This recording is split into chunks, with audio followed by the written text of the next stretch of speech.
Welcome to the live stream. I am pumped up today. Guys.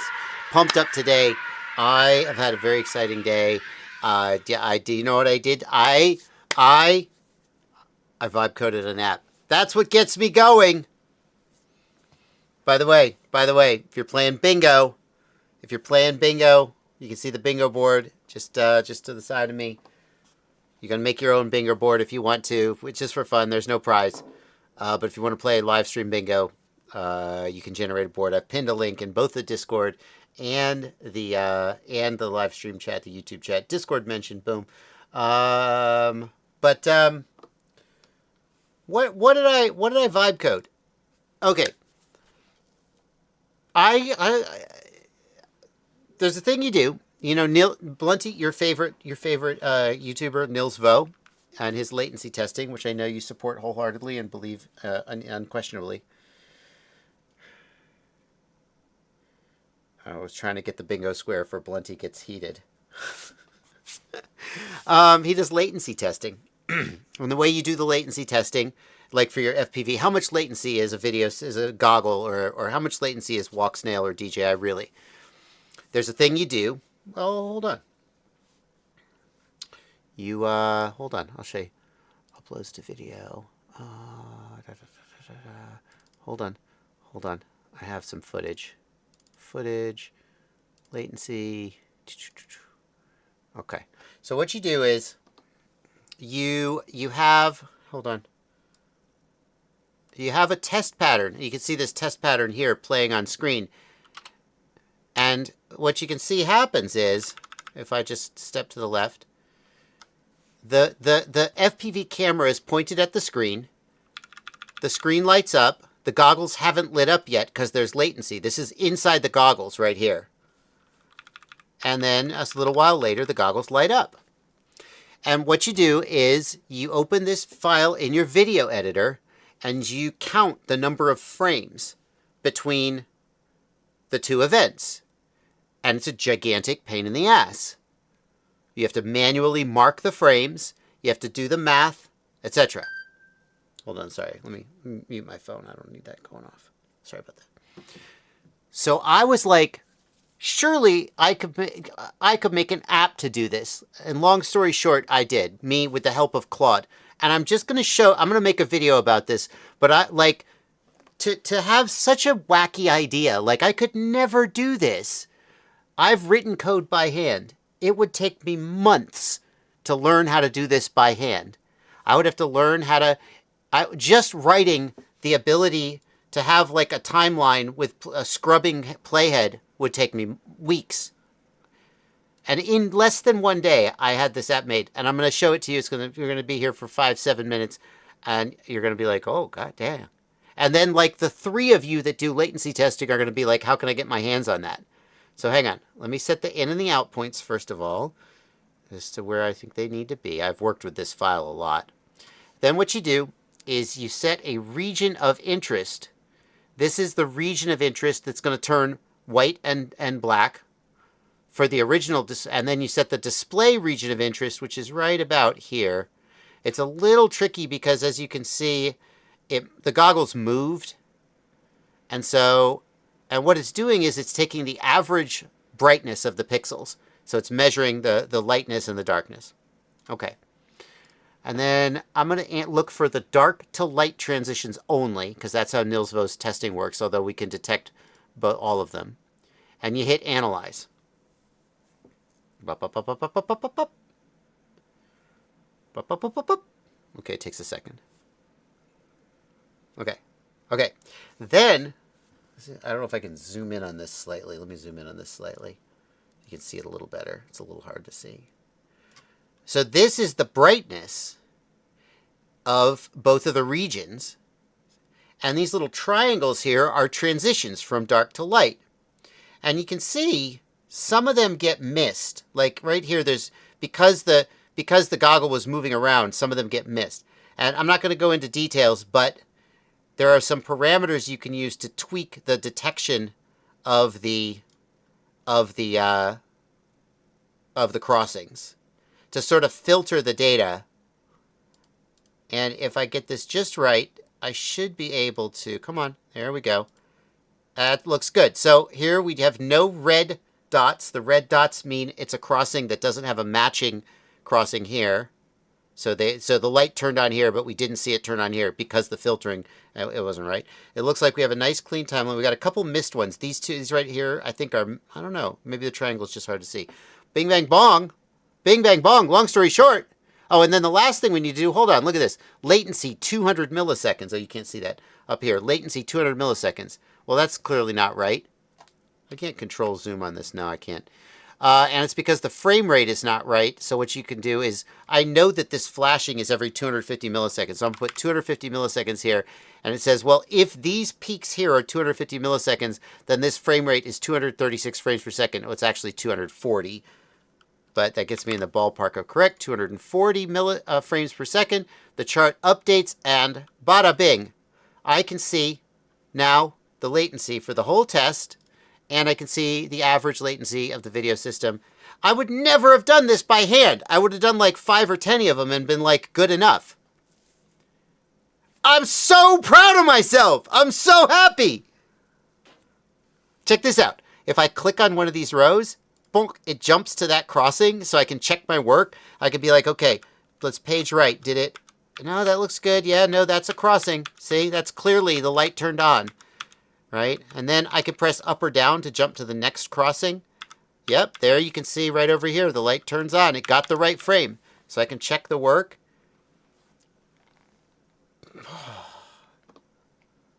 I'm so excited. And guess what? Guess what? It's on GitHub.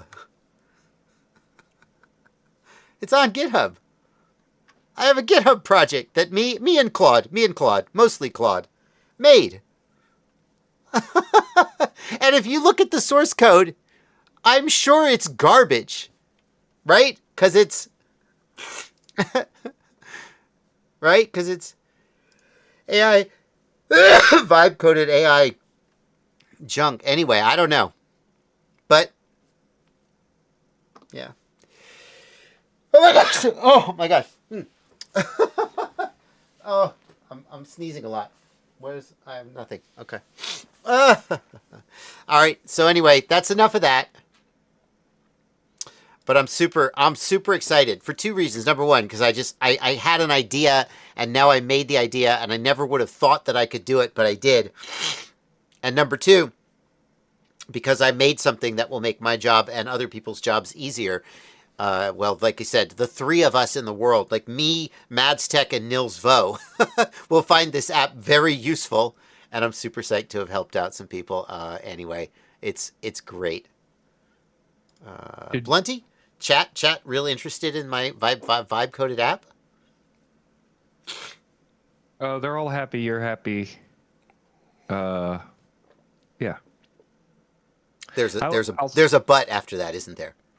Go ahead. No, one thing. Can I ask you? Have you started using Claude Code yet? Or yeah. No, that's I did. So I planned this in Claude on the desktop, and then Claude was like, "You need to go to Claude Code to finish this up," because it had to do shit that it wasn't able to do in the desktop in the web environment. So this was all done with Claude Code almost exclusively. Okay, great. Yeah. Yeah. How did you feel about the process? It was fantastic. It was, yeah. How much do you feel like you, so something, I've done a lot of these apps at this point. And so, like, how do you feel about how much you were interjecting or changing things or suggesting, like, that it was doing things wrong, or it would just make something you didn't intend, or things like that? I had almost no situations where it did something unintended and I was like, no, that's not what I mean. I tried to be smart about planning, and I wouldn't be like, do this thing. I would be like, I think I want to do this thing, what do you think of that? Or, suggest, anyway, before I actually was like, okay, do it.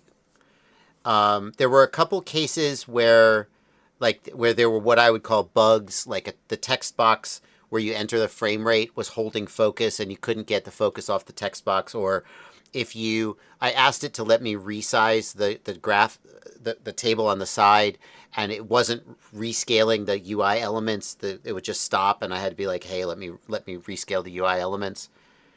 I feel like overall the process was extremely smooth, and it did a really good job of saying, well, here are the ways we could solve that problem, and presenting me with options or doing what I wanted it to do.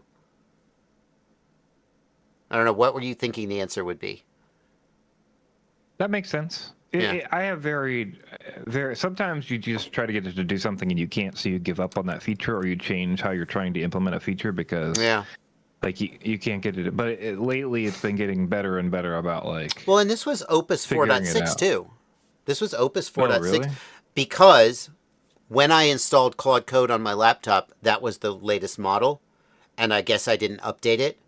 And so I just started working with it and was like, oh, this is fine. So this wasn't even the latest and greatest. And it was Sonnet. It wasn't Opus. I asked Claude, I was like, is this appropriate for use with Sonnet, or should I be using Opus or whatever the next one up is? And it was like, no, this is easy. Sonnet can do this all day. I used like, I don't know, what did I use? I didn't run out of tokens at any point. So I didn't use one whole swath of tokens, whatever that is. Hold on, let me look. Yeah, well, it does 5-hour chunks. Yeah, okay. Usage. So like when you start, it starts a 5-hour timer. 15% used since yesterday. Reset last... Saturday at 4 a.m. No, well that's the weekly. Okay, 14% weekly is not bad. Yeah, so I barely used any tokens. Is my point. Gotcha. I always use Opus on high, so that's interesting. But okay. Yeah. Anyway, it was fantastic, and it went really well. And you know, the app, I don't know if the code is shit underneath. I've never touched the code, but the UI is very rudimentary. It's as rudimentary as I allowed it to be. The UI was a little cluttered. It just basically dumped a bunch of controls at the top, and I was like, can we group these in a logical way? And told it I want them grouped like this, this, and this, and then it put little boxes around them and grouped them. Yeah. So, like, one of the first things I thought, was it your intention to make it like a standalone desktop app that did this like a Gyroflow, but for latency? That's one of the things it asked me. It was like, hey, during the planning stage, it was like, do you want a web app or do you want a standalone desktop app? And it said that web app could have a problem because reading a video file with frame by frame accuracy is apparently difficult. If with a web app, I don't know, that's what it said. And it was like, if we go with a Python desktop app, we can read the file, no problem. And I was like, okay, well, I kind of wanted to do that anyway, because I figured the kind of nerd who wants this is going to not have a problem running Python. So. Well, now you can just tell Claude to run it. Yeah. So, and it compiled it into a Python executable. So if people are happy downloading a random exe that they got off of my GitHub page, they can just download it and run it. So. No Claude.md. I think I have a Claude.md. Be surprised if I didn't. No design.md, no tests, and no UV from... Are you talking about... Oh, you're talking about my... Yeah. Let's see. Joshua Bardwell, Claude, latency app. You're right, there's no Claude.md. Yeah. Well, I mean... Yeah, I don't know what I'm doing. Yeah, prepare a report. I'll try to update it and make it better. Yeah, one of the things I didn't do was it was like, you should be having Claude write tests every step of the way. And I was like, nah, I'll just check it. It'll be fine. So, yeah. Anyway, very excited. And now we'll get on with the questions after that brief interlude. Should I go with 14 gauge or 12 gauge for XT60 connectors? 14 gauge is fine. I did a video.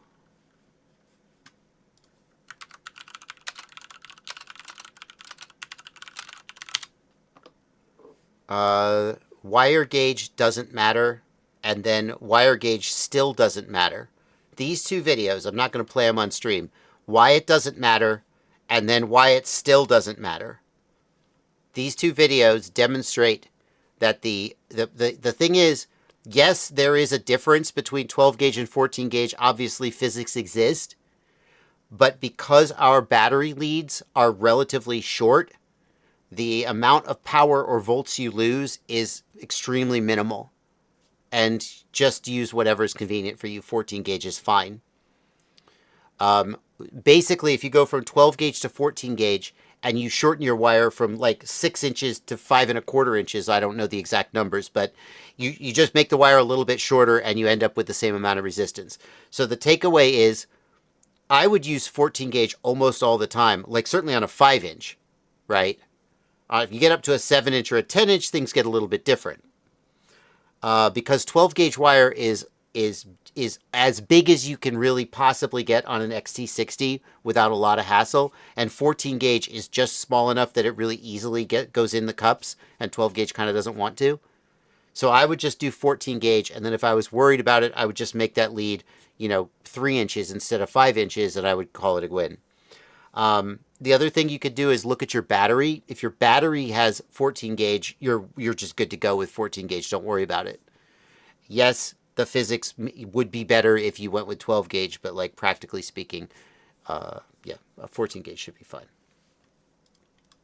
And watch those videos if you want actual tests and details about like the math.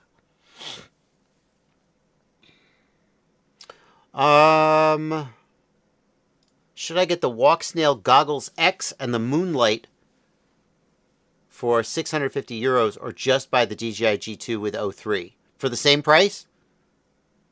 I mean, look, DJI and the 03 or the 04, because the Goggles 2 will also bind to the 04. They're going to give better range and penetration and just a better sort of overall experience compared to Walk Snail. That's a fact. That being said, DJI is like an S plus, and Walk Snail is like a B plus. It's pretty good. So the advantage of Walk Snail is more versatility in the video transmitters and cameras that you have access to. With DJI, you get the 04 camera and the 04 air unit, and you don't. Oh, and there's the 04 light. Oh, wow, that's it. Those are your choices. With Walk Snail, you have a lot more options specifically with the cameras. Now, the Moonlight is just going to have the Moonlight camera, but you have a lot more options with Walk Snail. There's a low light camera. There's even some Walk Snail like infrared cameras.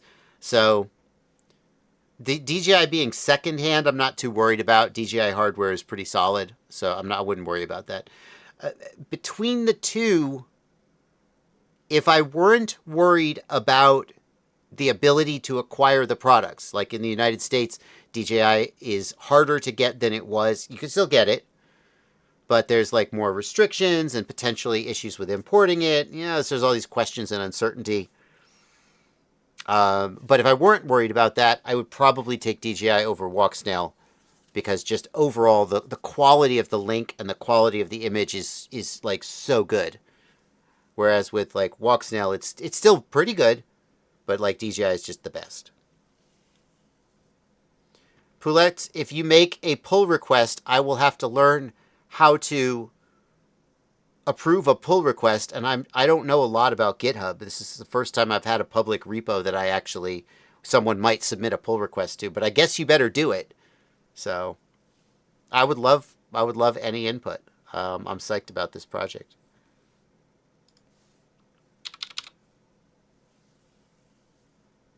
Yorkie Canadian, I could have done that myself, but I didn't know that I needed to. I'm very new to this stuff. So I'm sure that all the actual programmers who actually do this all day long are very annoyed about people like me.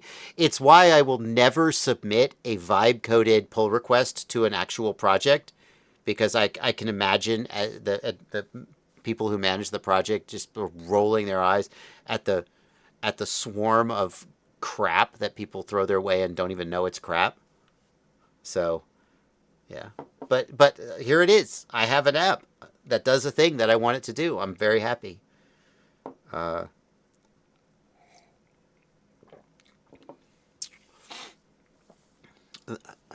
Jacob Landry asks, the bind button on my Vista is missing or broke. Is it worth a fix or should I just get a new one? You don't have to fix it. Probably you can bridge those two little pads with the tweezers and get her done. All the button does is electrically connect two pads. Those pads are probably still there. They may have gotten ripped off, but they're probably still there. And so if you just take a metal tweezers or a paper clip and bridge those two pads, it's like pressing the bind button. And how often do you really press the bind button? It is possible to solder a new bind button on, but maybe not worth the trouble, and maybe you would make the situation worse rather than better.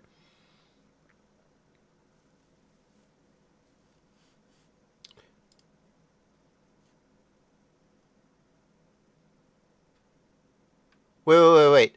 Poulettes, did you run my code through a different large language model and did like ask it to... That's funny as shit. That's funny as shit.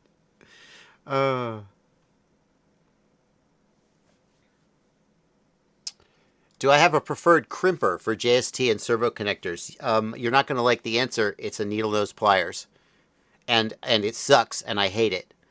Now, I have used pre-made, like, actual crimpers before, and it still sucks, and I still hate it. Most of the time, I don't have one of those crimpers, and I just use a needle nose, but most of the time, I would just solder on a new pre-crimped cable. Yeah, so no is the actual answer. But when I've done it, I just do it with a needle nose pliers, and I cuss the whole time. Is it worth it to go for cheap quad parts on AliExpress, or should you stay with the originals in terms of value and durability? Tufo, there's no way to answer that question because every situation is different. I bought some cheap parts off of AliExpress. I built a 7-inch drone, and the reason you haven't seen that video is because before I could take off, the flight controller just smoked itself.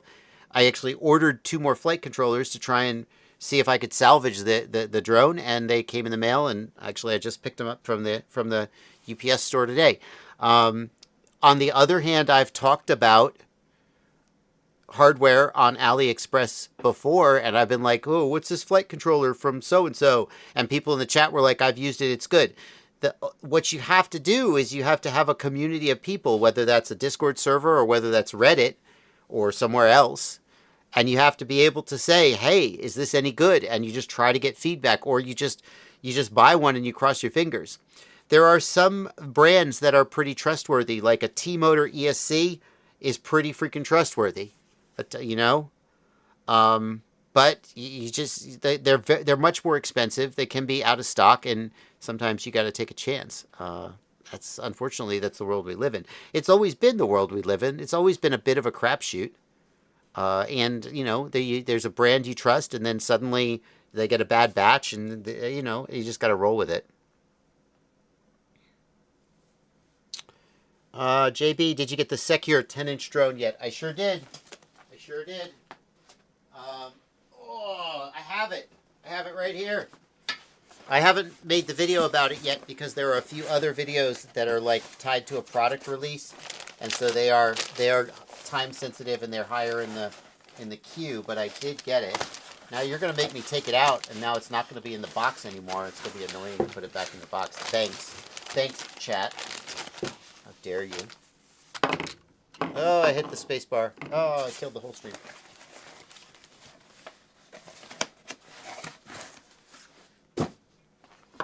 There you go. If I remember right, I bought this thing because it was so preposterously inexpensive that I was like, how good could it be for 10 inch for whatever the price was? I think it was around $300. I was like, damn, a 10 inch for 300 or whatever bucks. And then I was like, wait a minute, I don't have to buy this. And I actually reached out to Secure and was like, will you give me one of these? And they were like, yeah. So, it's good to be a YouTuber. It looks clean, man. I mean, we'll see how it flies. Like, looks clean. The carbon fiber faces the right way. Not that that actually matters, because you can't actually tell which way the fibers go just from the top weave layer. But if you could tell that, the carbon fiber goes the right way on the arms. That's nice. People like that. I mean, it doesn't look like a piece of shit. That's thick. That's 3 millimeters, 3 millimeter for the top and bottom plate. That's solid. Looks like about 6 millimeter for the arms. Maybe I think it's 6. I would guess. Maybe 7. If the top and bottom plate are 3, maybe they're 3.5. I guess we'll never know. Little video transmitter. Screwed on, glued on. Don't know. Screwed on. I mean, it's. I have no, like, just looking at it now for the first time, I have no complaints about the build. You can't see this. The capacitor is zip tied to the XT60 so that it can't wobble around and break loose. The wires are neatly secured. Everything is twisted, clean. Like, if I was working at a factory and a new hire handed me this and said, I built it, do I pass? And I was like, I got to find some way to cut this guy down to size. I got to find something to nitpick about this. Like nothing immediately jumps out at me. It's like, aha, I got you. You know? We'll see.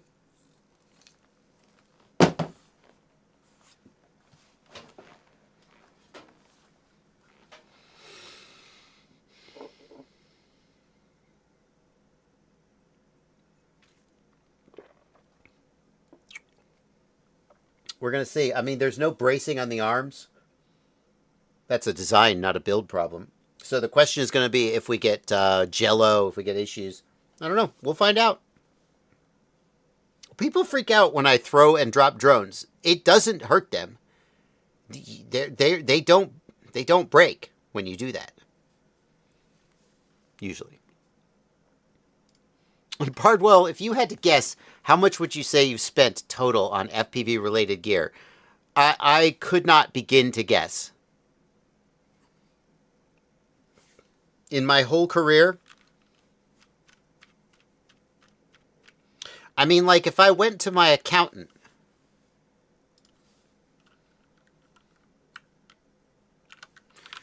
okay, whenever I buy stuff for FPV, I'm definitely not going to share my screen because I'm about to open QuickBooks. Whenever I buy stuff for FPV, this is so risky, bringing up QuickBooks on a live stream. Seems like a bad idea. I should, like, do it on my phone. Whenever I buy stuff for FPV, I send the receipt to my accountant because it's all business expenses. And it gets tagged as supplies is the keyword, is the category. So theoretically, if I go into QuickBooks and I run a report and I see how much I spent on supplies, I'll know how much I've spent on FPV since I started doing this. I don't really custom report, create a custom report. How do I do this? Standard reports, cash flows, profit and loss. I don't think I'm going to be able to do this. Who owes you? Business overview. Balance sheet. Balance sheet detail. Which report do I need to run? Statement of cash flows. Profit and loss. Which report do I need to run to basically say how much did I spend in the category of supplies over these dates? Is it profit and loss? Let's try a profit and loss. Profit and loss. Okay. Report period. All time. Nope, that's not in there. Okay, from January 2016 to today. Oh my God. It did it. Okay, hang on. Supplies. Oh, there's a lot of categories here. Payroll expenses, supplies. Oh my God, that can't be right.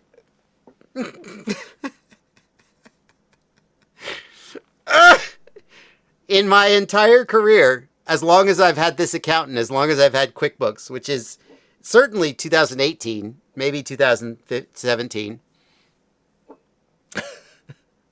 That can't be right. Okay, I'm going to tell you the number. I am going to tell you the number.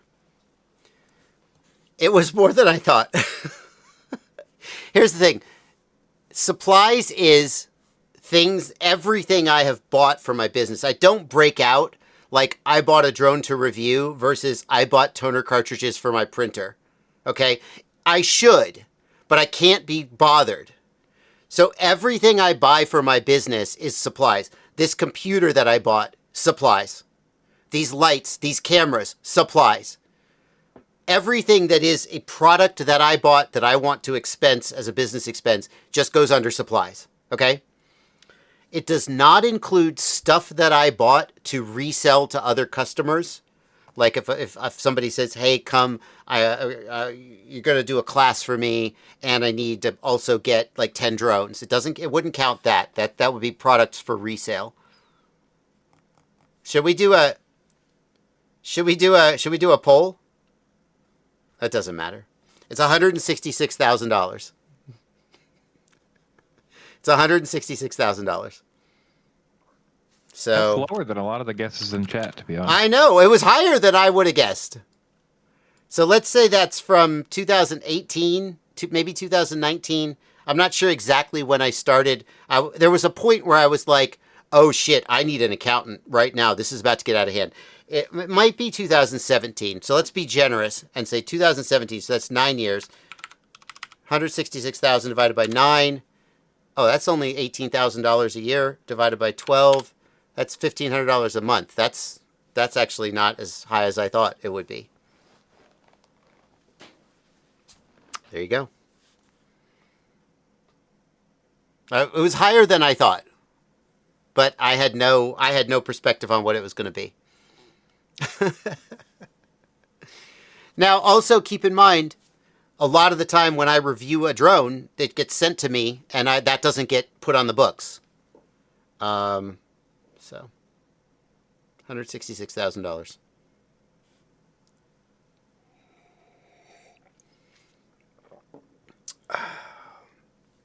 It was higher than I thought it was going to be. That's why I cracked up. I was thinking in like, I don't know. I didn't really think about it. I just like gut checked a number, and I was like, I don't know, 50K, 60K. I didn't think about the fact that it included everything, my computer, my printer, these fucking cabinets that I bought for $5,000 once upon a time when I was feeling good.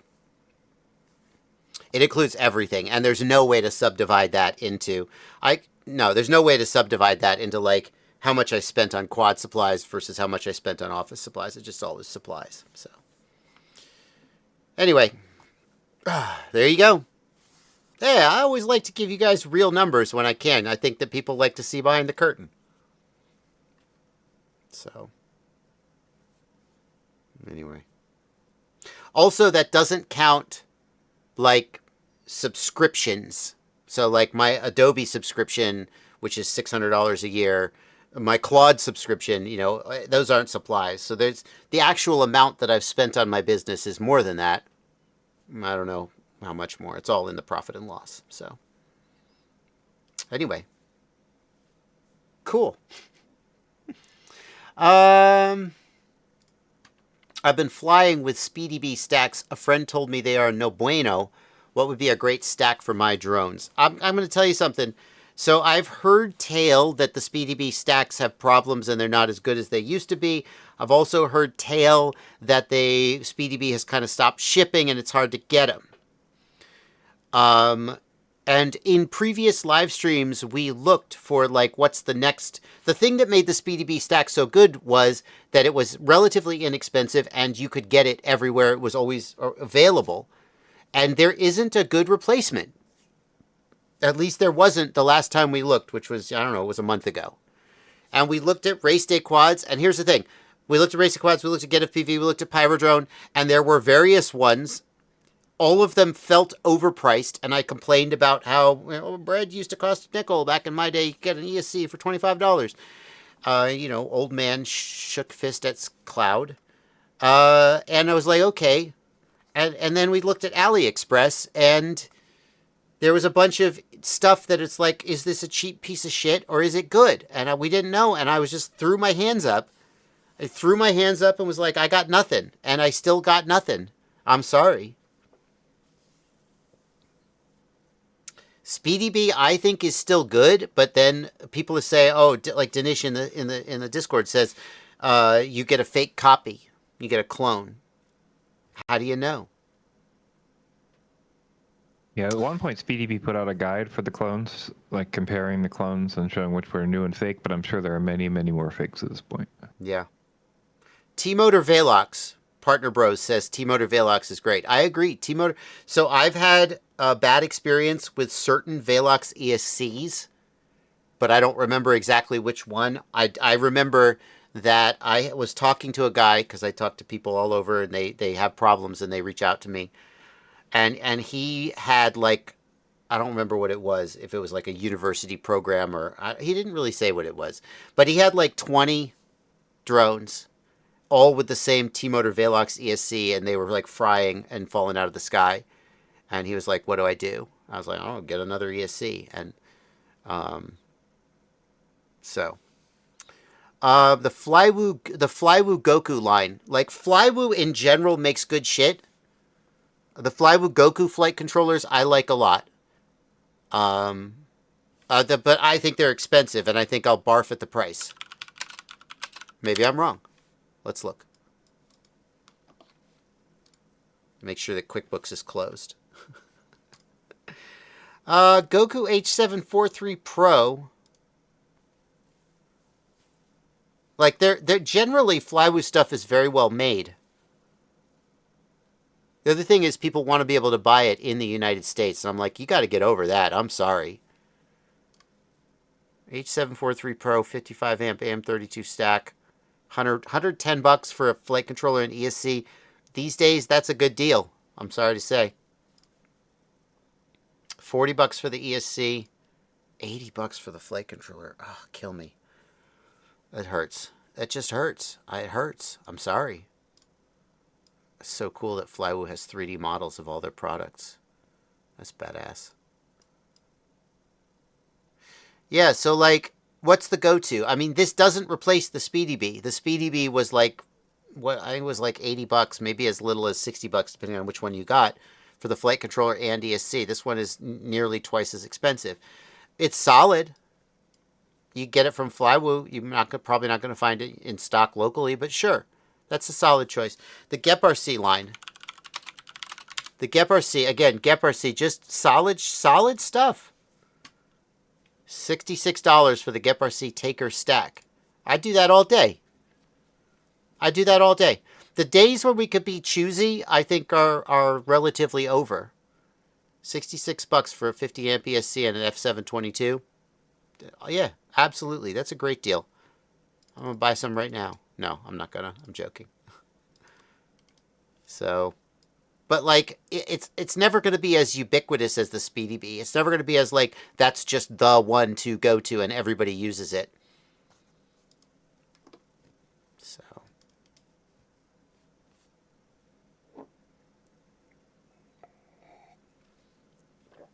Blunty, that live stream clip is going to be popular. How much did Bardwell spend on FPV or whatever you make the title as? That's going to clean up. I kind of wish I don't know if there should be a way to like make that into something more clickbaity. But I'm just not. That's not my style. By the way, if you don't know, I have a live stream clips channel. Blunty really manages the whole thing. Joshua Bardwell live stream clips on YouTube. And just Blunty cuts up my live streams into clips. If you don't watch the whole live streams, you can get the highlights here. And the other thing I like about it is that it's searchable. So like Joshua Bardwell 3D printed frame. Right, you want to hear what I have to say about it? Boom. You search the live stream clips. It's a lot easier than searching my live streams, which you can't really do. So, yeah. Love to have you as a subscriber. Blunty would love to have you as a subscriber. For sure, since he really runs that channel. Somebody in chat says, compare what kind of car in the thumbnail you would have bought with the money. 166K, no Yeah, question. that's a clever idea. I mean, the thing is, I wouldn't have that money because I wouldn't have had a career this whole time. All that money that I spent was out of money that I earned from having a YouTube channel, so I wouldn't trade it at all. But I instantly know the car I would buy, and it might actually come in new. Hang on, I'm going to show you. Give me 1 second. I have to check the pricing. Skydozer says 4-cylinder Mustang times 2. No. I mean, you could get a like a whatever GT5, a Shelby 500. That's in the high 900s, low 100s. I got to look up the price for this car though. AMG, yeah. So the car is the Mercedes AMG GTR, specifically the green one. So I a while back did a little. My wife got me this for our anniversary. She bought me. She didn't buy me this car. She bought me one of those Vegas experiences where you go to Vegas and you drive supercars on a track. And I got to drive like 6 or 7 different supercars, or high end sports cars. I don't know if they all were technically supercars. One of them was this car, and it was. This is like so like the car that I would pick if I picked a car that just to be waste money and be impractical. It was ridiculously powerful. It was not like a surgical instrument. It was like a freaking you know, just bludgeoning its way through. It was not to say that it drove badly. It drove very nicely, but like it's throaty and powerful and you know, a completely different experience from like the Ferrari. And it's a comfortable. See, the thing is, I wouldn't want like a Corvette, whatever CO8, which basically it's just like it's not like a road trip car. I would want a car you could actually drive and go places. This is more of like a GT car. But I actually put my fastest time in this car, and I walked away with a real appreciation for it. So. GTS, what is it? AMG GTR green. What does it cost? Cargurus.com. Okay, here we go. 161,000. Damn, that's right on. 161,000. There you go. I've found them. It wasn't green, so the green one is more expensive. I've found them as low as like 120,000. And like when you go shopping for a car, like these days, a $30,000 or $40,000 car, that's like a relatively inexpensive car these days. And then you're like, well, what if I wanted like a little bit better? You're like, okay, well that's gonna be 50 or 60,000, and you start looking at the monthly payments. You go 50, 60,000, and then you're like, well, what if I wanted a nice car and I wanted to like stretch a little bit, and then like you're looking at like $80,000 cars that you would never buy. But you're like, maybe there's a world where I could afford that if I got like a 7-year loan and, you know. And then by the time you're looking at an $80,000 car, you're like, well, 110,000, it's practically in my budget.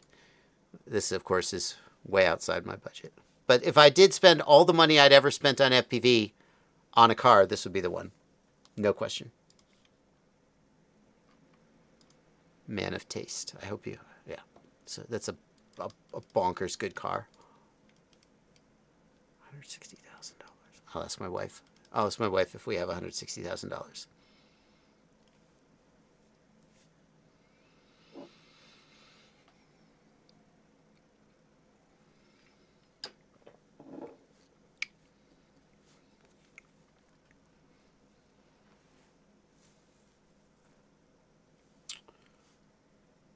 Let's see here. Pilot or programmer says, are you working on or planning to work on another build kit? I think my current build kit is a great place to start. I will tell you, we absolutely have to update my current build kits for the new Betaflight configurator. Here's the problem. I'm currently talking to Lumineer about this, to get FPV/Lumineer about this. And the question is whether we are also going to update the hardware. Now, there's not actually really any practical reason to update the hardware. The current hardware is fine. But like the microprocessor that we use on the flight controller is harder to find and more expensive. There's various reasons we might change the hardware. The problem is I can't just sit down and make a new tutorial video with the new Betaflight configurator. Number one, because I don't even know if I have that drone somewhere, but I'm not convinced it would be the exact right configuration, and I don't want to screw it up. I would want to build it again from scratch and make sure that it was factory fresh, and then do a tutorial on how to configure it. And get a PV. I mean, I'm not going to come out of pocket and buy all that hardware. They have to send it to me. Like, that's just I'm like, hey guys, we're in this together. So I'm not going to update the videos until we figure out what we're going to do with the hardware. And my experience has been that the development process takes a lot of time. Like, and I don't know if I'm going to like drive it. Like, I'm not going to be constantly hassling people and saying, hey guys, like, I'm not going to do it. I need to, yeah. So my opinion right now is that I'm not going to drive it, and I'm probably not going to hear anything more about it, and it's not going to get updated. Like, I think that's what's going to happen. I think that it's currently selling fine. I think that the fact that the Betaflight configurator now looks completely different, like, eventually that will become an issue that will create enough complaints that then someone will say, hey, we need to update this. And I'm saying right now, we need to update this. And nobody else is running around like their hair is on fire. And I'm like, okay, well, look, I'm not going to sit here with my hair on fire while you guys ignore me. And I'm not going to run around pouring gasoline and lighting fires just to get it done. When you guys also feel like this is a priority, then we'll do it. Does that make sense? And in the meantime, the product is fine. It's annoying that the videos don't show the current interface of Betaflight configurator, but it's mostly still the same. And that's, that's just how it is. Sorry.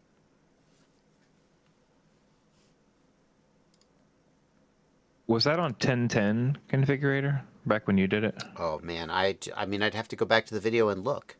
Because, Like, the reason I say that is because 1010 is still usable, and you could still do the same process with the same firmware that you use. Yeah, it just looks a little different. The UI is different. 1010. That's what I'm saying. 1010 is the same. You can still download 1010 Oh, from the configurator GitHub. Yeah, but you shouldn't. You shouldn't. I'm saying, right? Okay. You should should update. It would work the same as the date the kit shipped. But yes, I agree that it would be good to update. But I'm saying if you bought the kit now, you can do the same process with the same configurator used with the same firmware in the same way. You're going to flash the old version of Betaflight, and you're going to use the old configurator, and it's going to be fine. But it would be better if it were updated. Yeah. So the thing is, it's easily 2 weeks of work to record and edit all of those videos. Maybe more, maybe as much as 3 weeks. Now, that's not 8 hours a day every day. But basically, making those videos eats up all of my video production and video editing time for 2 weeks solid. So for me to sit down and say, I'm going to redo the whole build series, like, there has to be an incentive to do that. So, and if GetFPV sent me a current build kit, I would do it right now. I would just sit down and re-record the whole thing with the current hardware, and we just keep selling the current hardware, which is fine. But they would have to do that. And currently they do not seem like they're going to do that. I think they would rather update the hardware, new flight controller, new motors, and then we can release it and be like, yeah, new kit, yeah, woo, it's so good. And then make a bunch of sales. But then it's going to take 6 to 9 months before anybody actually gets their shit together and makes that happen. So, there you go. Anyway, that's where it stands. Mike Adams says, "Hi Joshua, we know about keeping our flight lipos at storage charge or bringing the charge down to that, but I have a 5600 lipo in my Boxer, so how do I care for that?" You don't. You just charge it to full charge and leave it, and it slowly gets worse and worse. But the thing is, the internal resistance matters most when you're doing high current discharge. For low current discharge, which the Boxer is, the battery health is almost insignificant. So all you do is you fully charge it and you run it down, you fully charge it, you run it down. And at the end of its lifespan, the internal resistance will have gone up. But since you never actually pull much current from it anyway, you'll never notice. That's what you do. No, we should probably do super chats. Oh, yeah, I was just thinking that, Blunty. I've gotten on a roll and I've left a whole bunch of super chats out. So, Alicia, FPV Wannabe, thank you for $2. No, I can't afford this. Oh, well, don't. Unfortunately, I can't refund super chats. YouTube doesn't let you. So thank you. But if you can't afford it, don't give it. I think you're joking. I'll just say, Alicia was working on trying to get her or his flight controller disconnected, and was having some issues back and forth, and said they were going to go get their computer. But just so you know, I'm still in the chat, and I'm happy to help you work through it.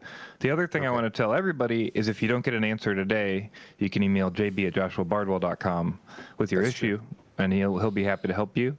Also, you can hit me up on Discord. It's Blunty on Discord. I'll be happy to help you. And Bardwell has a Discord where we all hang out. A lot of helpful information.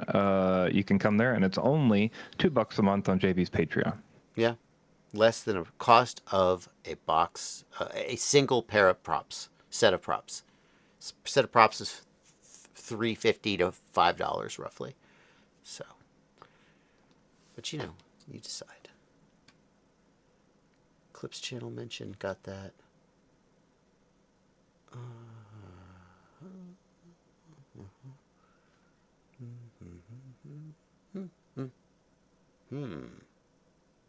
I didn't watch my own 5-year video, but I did refer to them with the 12 gauge, 14 gauge discussion.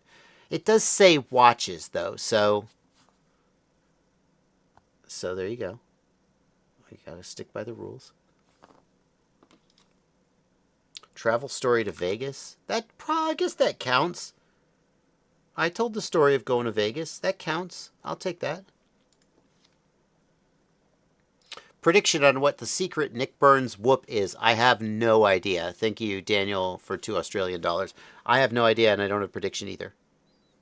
Sorry. Terrible broadcasting. You heard of any fixes in the works for the 04 gyro issues? That's Drone Gettys. Thank you for $5. Didn't somebody release a fork of Gyroflow that tried to fix it?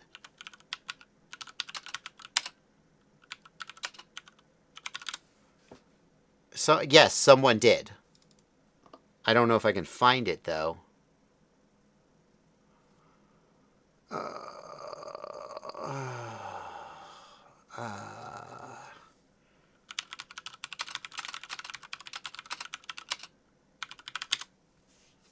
Come on.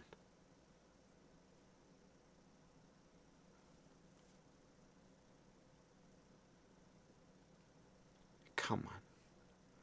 What if I go to GitHub Gyroflow and then look for forks? How do I see forks of this? I don't want to fork it. 480 forks. That's not actually very useful. How do I find it? Well, damn.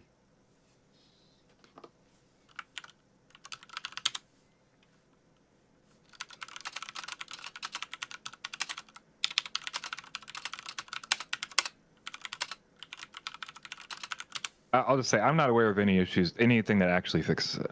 Well, there's somebody who released a fork that tried to, like, filter the data. The only one I know of released a video and then did not release the files publicly and asked you to join a Discord, and they've been testing it. I see. Okay, well, so no is the takeaway. Yeah. Yeah, one fix was to use optical flow instead of gyro-based stabilization. Which optical flow is worse. That's why we use gyro, but if the gyro is broken, Flywoo is selling 04 air units with the gyro chip, with a different gyro chip soldered on by Flywoo. You could buy a different 04. Yeah, I don't think there's a fix. Yeah, I mean, the main thing people are doing, I think, I'm not sure if you said this, but you turn off the gyro data completely and let gyroflow use normal gyroflow, Right. and then just correct it where you need to correct it. Yep. Yep. Yep. Yep. It seems like you should be able to just filter out that data, but maybe it's not that. I'm Well, sure it's not that simple. I mean, my theory on I'm not 100% sure. I don't think we can know because it's closed source code. But my guess is that we're just not getting anything raw from DJI. They're putting some filter on it, and the filter is removing data we would need, like not removing, but like aliasing data we would need. I guess my thing is, if you look at the stabilized footage, it's all good, and then suddenly it goes, and it's like, well, can we just find the parts that go and like cut them out? And like, I don't know, smooth between 2 points? I don't know. I mean, I'm sure it's not that simple or somebody would have done it. But yeah, the current fix, if you can call it that, is to not use the gyro data at all in gyroflow. You turn that off, and then it just does optical flow stabilization, which is not, it's okay, but it's not as good. So. Has anybody successfully ordered from AliExpress? Have I? Have I? Yes. Actually, I have had no issues with deliveries from AliExpress. I have had, by the way, I haven't paid customs one time. So, however they ship it, there's no customs if you're worried about that. And their delivery service, which is called Uni, has been great.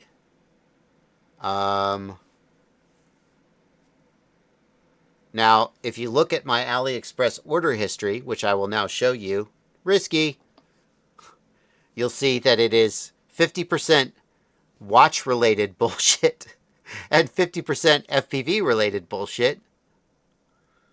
But, like, yeah, I've ordered a bunch of stuff and had no issues. I mean, some of the stuff I ordered was garbage.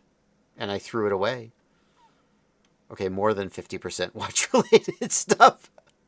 I try to buy FPV stuff from, like, USA-based stores if I possibly can. Yeah.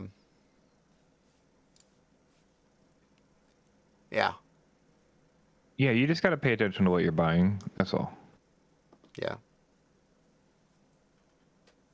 Yep, but I buy a lot of stuff.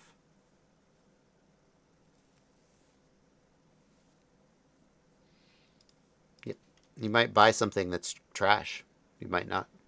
But it's like, in terms of when you spend the money, will you get something in the mail? The answer is yes, almost certainly. What's your average wait time for receiving stuff? I'd say 2 weeks. Under 2 weeks. If I really cared, I would look in my email because there's an order and a delivered. Excuse me. But I'm not going to do that because I don't want to.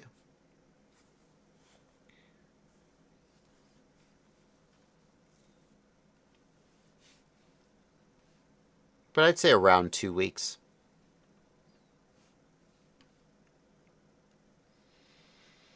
All right, super chats are caught up.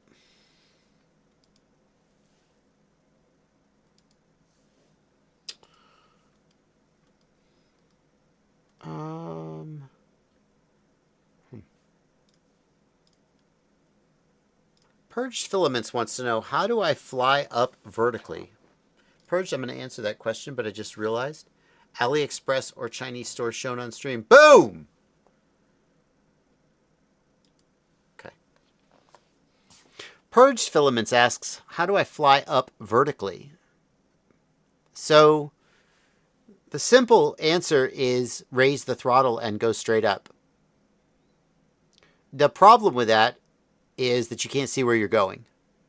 So I think what you're actually asking is, how do I fly up vertically and see where I'm going?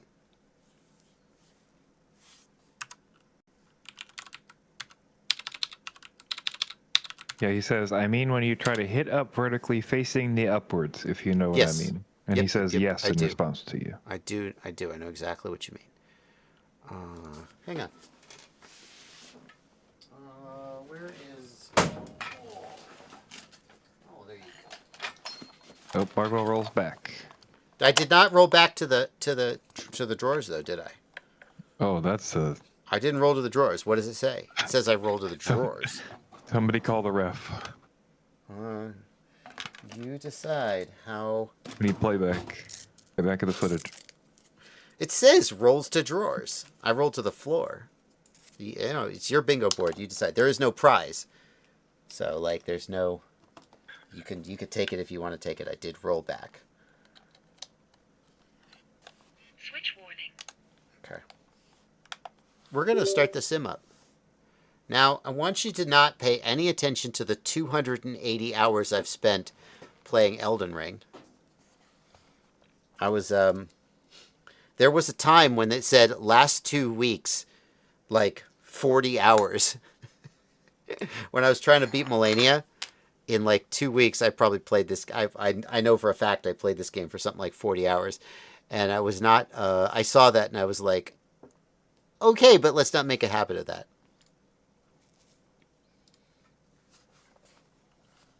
How many hours have I played Liftoff? Actually, 102 hours. That's actually... I've played Liftoff about half as much as I've played Elden Ring. Which is, you know, that's pretty good. Why is Liftoff on the wrong window? Come over here, Liftoff. Come over here. Go. Matt. What are you doing? What are you doing? Why are we windowed? I mean, okay, but also... Can you alt-enter? Yeah. Single player, free flight.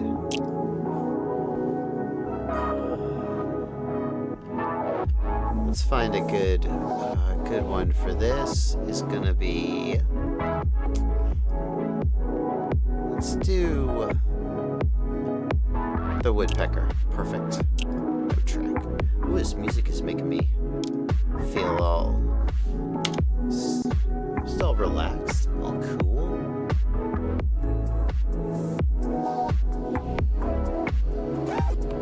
Okay, so we got the this is my up tilt. 30 degrees is fine. We got sticks on screen, so you can see what I'm doing with my sticks, right? So here's the issue, and 30 degrees of up tilt is a good up tilt to practice this. Hold on, I'm sorry. I can't do it with the music. I can't do it. I can't talk over the music.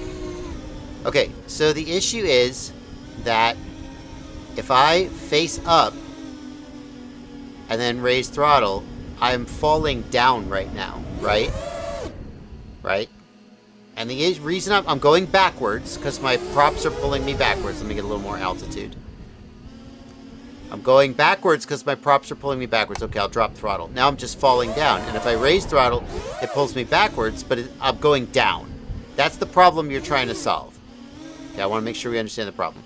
Now, if I flatten out and raise throttle, I go up. But now I am not looking where I'm going. So, one way to solve this is we just increase our camera angle to 90 degrees. No, that's a terrible idea. It will work. If I just increase my camera angle to 90 degrees, now when I look straight up, hey, perfect! I'm going where I need to go. I can't do anything else. But let's try and fly at 90 degrees up tilt. Let's see how this goes. Can one fly at 90 degrees up tilt? Well, not very well. Let's try it. Oh god, nope. It's very hard. Okay. So let's go back to what I wanted to show you there is that your up tilt does factor into this. The more up tilt you have, the easier it's going to be to fly upwards and look up. So if you're flying at like 5 or 10 degrees up tilt because you're a beginner, that's going to make what we're going to do harder. But it can be done. Let me lower my up tilt so I demonstrate. 15 degrees up tilt. So what you need to do is you need to be able to go up without going backwards. How do you do that? You do that by getting forward speed. And now I can go up and I'm bleeding off that speed. But I am, for a minute, going up. So if I come forward, and now... You see, now I'm pulling myself back away from the wall. So it's a little bit of an illusion. When you see a pilot going up and it looks like they're going straight up, it's an illusion. Because eventually, when you look upward, you will be pulling yourself away from the wall. If I raise my up tilt to like 30 degrees, I can make that illusion more effective. So I'm going to get a good running start. I'm going to get a lot of forward. And now I'm going to tilt up. And it's going to look like I flew straight up that wall. But eventually I'm going to see myself start to get pulled off the wall. And then I'm going to break out of it and do something else. So the more forward speed we have, the more we can go up without getting pulled away. And then what I can also do is I can carry that speed in and drop throttle and coast upwards. So if I get a lot of forward speed and go up and now coast.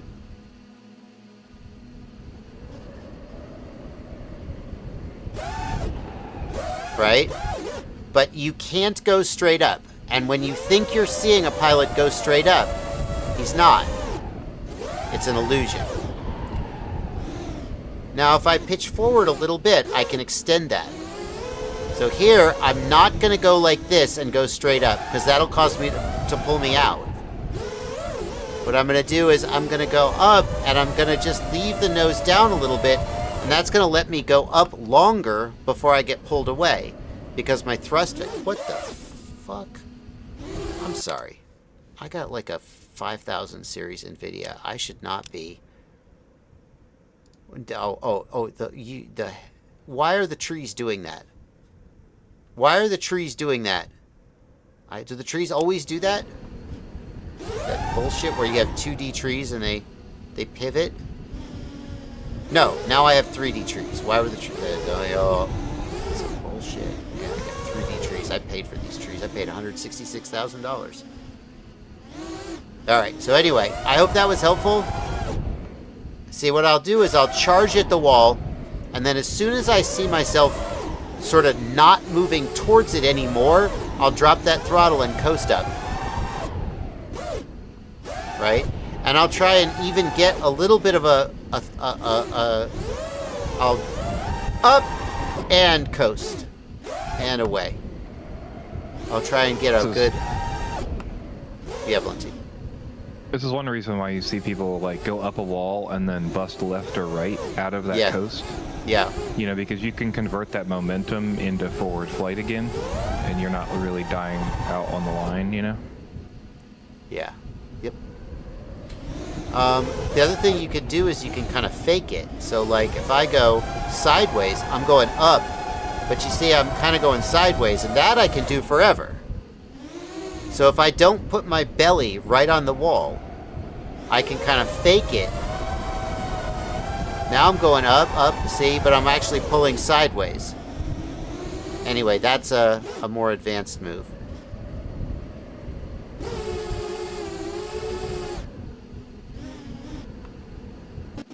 Aw, clang clang. Stuck in top of Pripyat.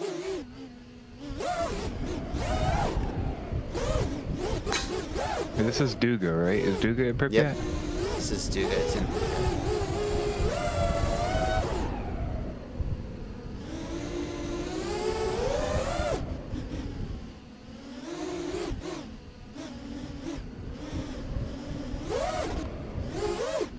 Yeah. I could do that in real life, too. Definitely.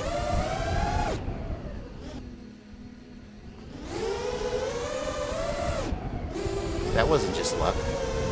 That definitely wasn't blind luck. I did that. I planned that. Alright. I hope that was helpful. Give me a chance to fly the sim a little bit. That's nice.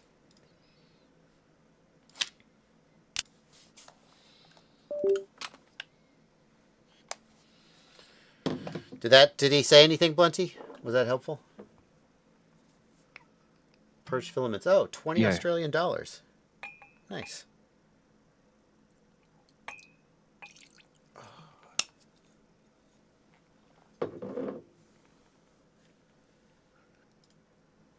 Yeah.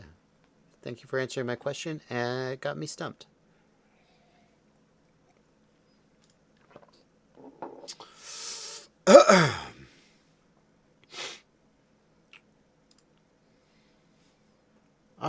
Is it better to mount the battery on top or bottom? That depends. That depends on where you're landing. If you're landing on the belly, I'd rather have the battery on top. Now you say, well, race drones land on the belly and they put the battery on bottom. The reason race drones put the battery on bottom is that it's more important for them to have centralized weight. So if you think about the prop line, that's where the thrust is centered. Ideally, you would have all your weight centered around the prop line.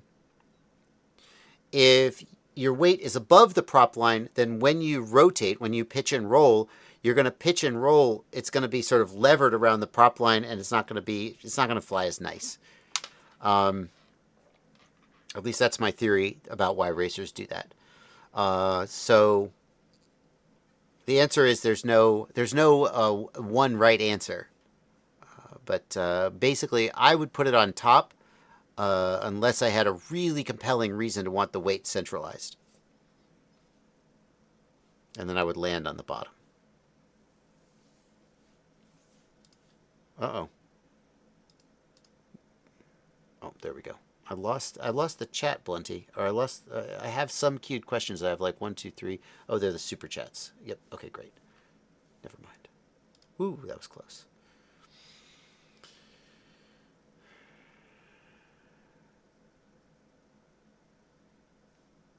Are the full metal gimbals worth it for the Radiomaster Pocket?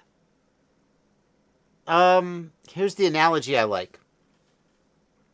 The analogy I like to make is that full metal gimbals like the AGO1s or the AGO2s are analogous to leather upholstery in your car. Leather upholstery is nice. It's nice, it smells nice, it feels nice, it looks nice, and you just feel like you feel good because you got leather upholstery in your car. You've arrived. You're a badass. It has some advantages. Leather upholstery is easier to clean than cloth. Like you spill a soda on cloth, you're kind of screwed. You spill something on leather, you can clean it, and you can repair it if it gets a little scratch or a cut. You can recondition it, but it doesn't make you a better driver, right? Metal gimbals, they are aesthetically nice. They feel premium. When you pick up the radio and you feel them, you're like, oh yeah. They have some advantages. They're like, especially at the edge of travel, they don't flex. But they're not going to make you a better pilot. So no, you don't need them. If you want a nice little premium upgrade for your radio, and you feel like you've got $80 burning a hole, or 80 euros burning a hole in your pocket, yes, they're not just a waste. You will notice the difference. When you use them, they will feel smoother. They will feel more heavy and more premium. You'll be like, oh yeah, this was nice. But like, you don't need to buy them if you've got something else to spend that money on.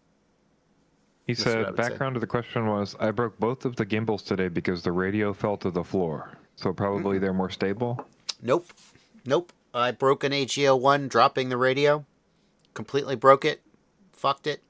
I mean, would it have been stronger than if it was plastic? Maybe. But they break. You drop them on the floor and they break. Here's the thing. If you're gonna have to buy a new set of gimbals anyway, how much are the replacement gimbals?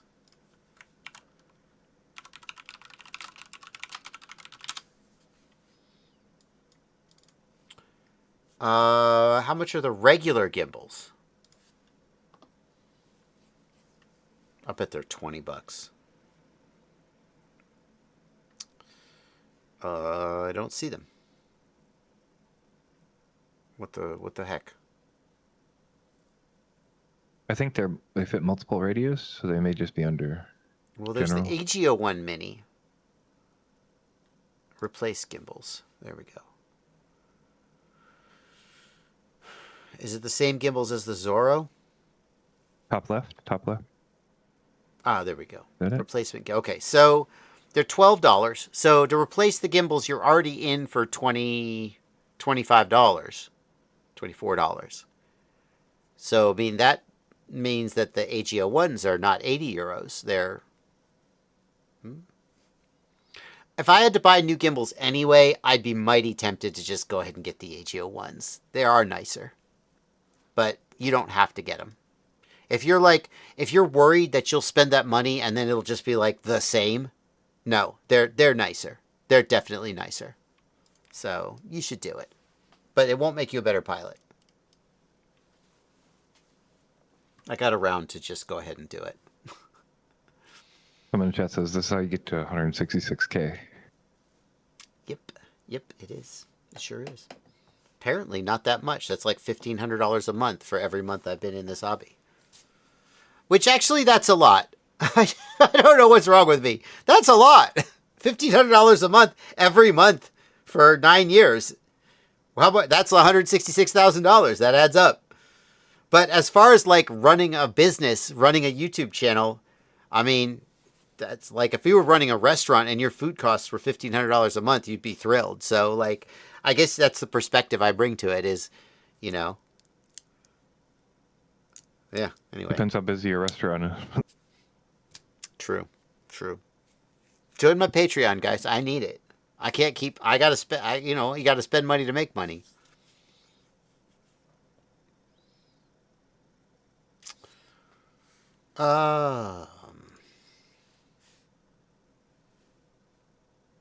Okay. Hey JB, love your vids and I'm subbed on both my accounts. Hey, nice. I've been flying simulators for 40 plus hours. I wanted to get your opinion on the Runcam Thumb Pro 4K with the Cine 825. Runcam Thumb Pro 4K. There's also 2 more messages sort of attached. Oh yeah, that's annoying. So yeah. It is also running the Foxeer Toothless, but just for my first setup with the Radiomaster Pocket, Fat Shark Dominator H2 Banggood batteries. Banggood safe to get FPV parts. Banggood is fine to get FPV parts. Yeah, I mean, you'll get something. Sometimes it'll be good, sometimes it'll be bad, but sure, Banggood's fine to order from. Is the Cine 825 still air in 2026? All right. All right in 2026. The kids with their lingo. Yeah, the Cine 825 is fine. The Runcam Thumb Pro 4K it's fine. I've never thought that the Runcam Thumb was a spectacular camera, but it's small, it's light, and it does what it says it'll do. The image quality is not great. Like, compare it to something like the Insta360 Go, but like Insta360 Go. Insta360 Go is price please, 300. So it's twice as much. For twice as much, I would buy the Insta360 Go. It's better. But it's another $150. And you might not want to spend that. So the Thumb Pro is okay.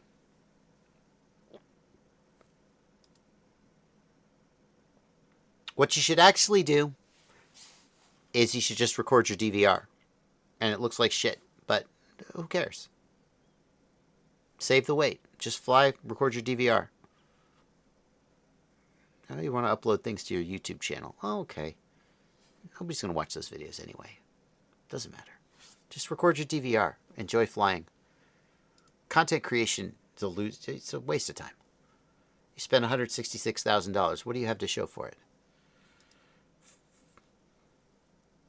Well, I guess I have something to show for it. So maybe that's a bad argument.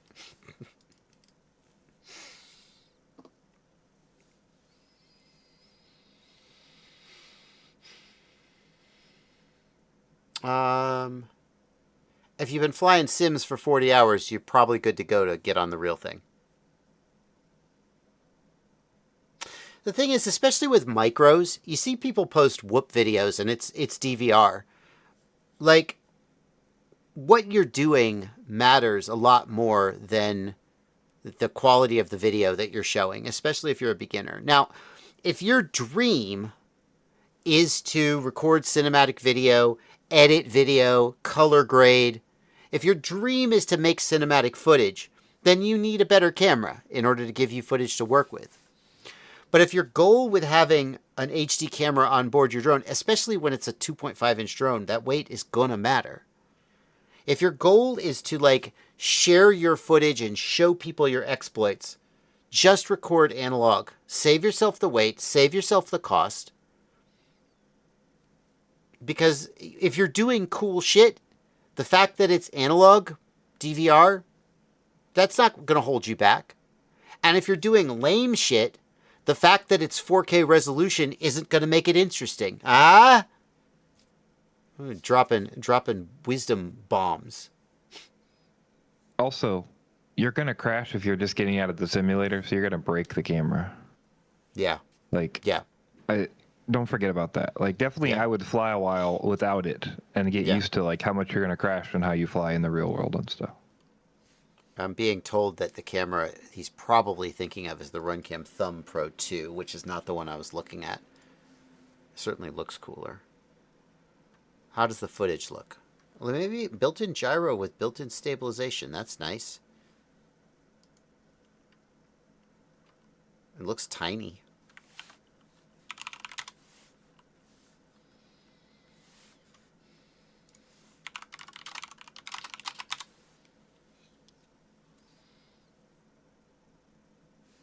Let's see what Albert Kim had to say about this. Oh, Albert Kim. Don't copy strike me, Albert Kim. I don't think he will. I just want to see the footage. Just show me the footage. Just show me the footage. I don't need an unboxing. I don't need a manual. Oh my god. Is this what it's like when people watch my videos? Oh, there it is. That's what I actually came for. Like, open with footage. Let's change to 1440p, max screen. Now, this is YouTube, but it's YouTube at... this is YouTube. It's YouTube at 1440p, but it's lower quality than came off the camera. And you are watching a shitty 4 megabit per second live stream. So you are not seeing. I'm going to look at it. I'm going to react to it. But you should know that what you are seeing while you're watching the live stream is significantly worse than what I am seeing while I'm watching the YouTube video, is worse than what came off the camera. Fair enough? Okay, with that being said.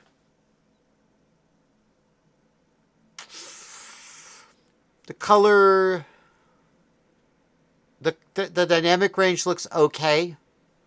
A lot of times, like the stabilization, it's stabilized in gyroflow. The stabilization looks good, but it's gyroflow.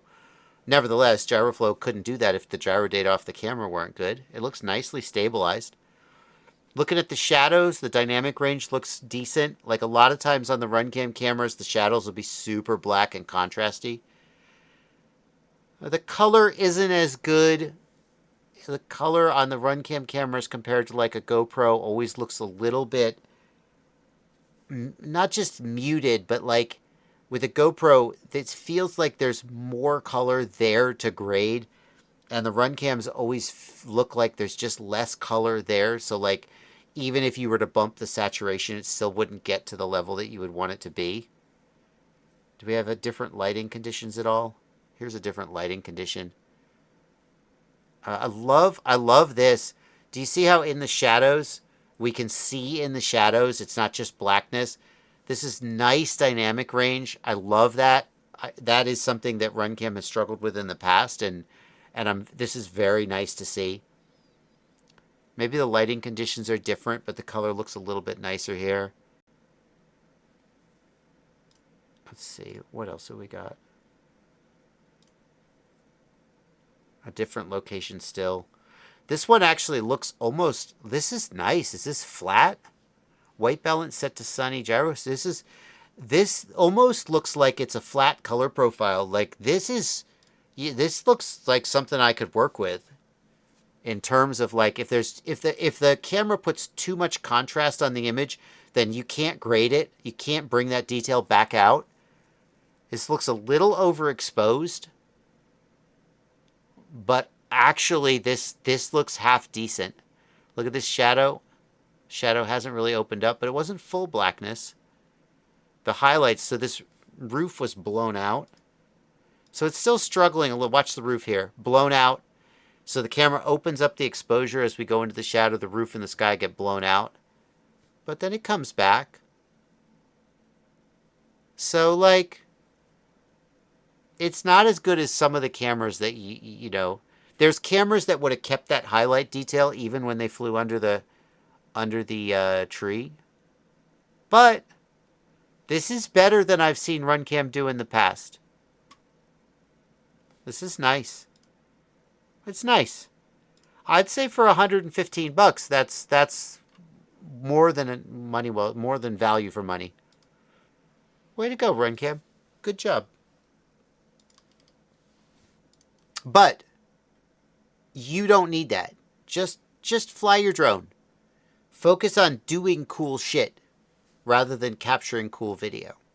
Unless capturing cool video and editing cool video is the thing you want to do. But here's the thing. You have to do cool shit first. You take a guy who doesn't know how to play a musical instrument, you hand him the best musical instrument in the world, he's not going to sound good.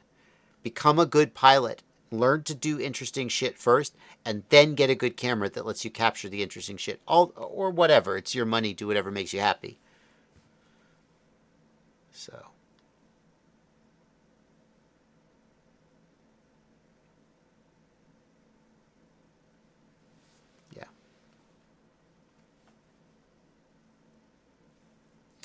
Poulette's in the chat says RunCam 2 wins only if you care about size and weight a lot. Well, he does because it's a 2.5-inch drone. He cares about size and weight a lot.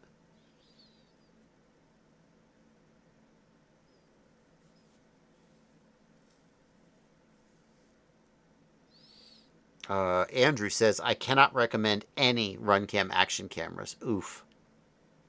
Oof.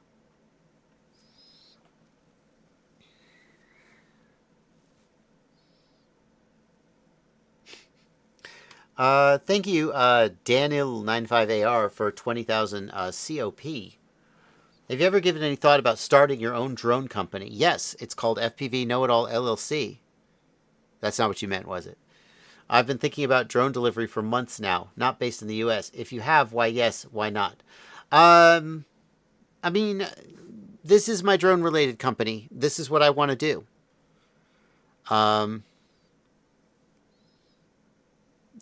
I would go into drone delivery, I could do like Unusual Machines and start making drones for the military, right? I don't know. If I wanted to do that stuff, I would probably just go work for or with a company that was already doing it. I mean, if I wanted to go into military drones, I would go work for Neros. Sorry, Unusual Machines. I mean, call me if you want to make me an offer. Huh? The company that to me, like, just comes to my mind first is Neros. Neros was founded by, one of the founders was Olaf Hichwa, who emailed me as a 13-year-old to ask me questions about a flight controller he was designing.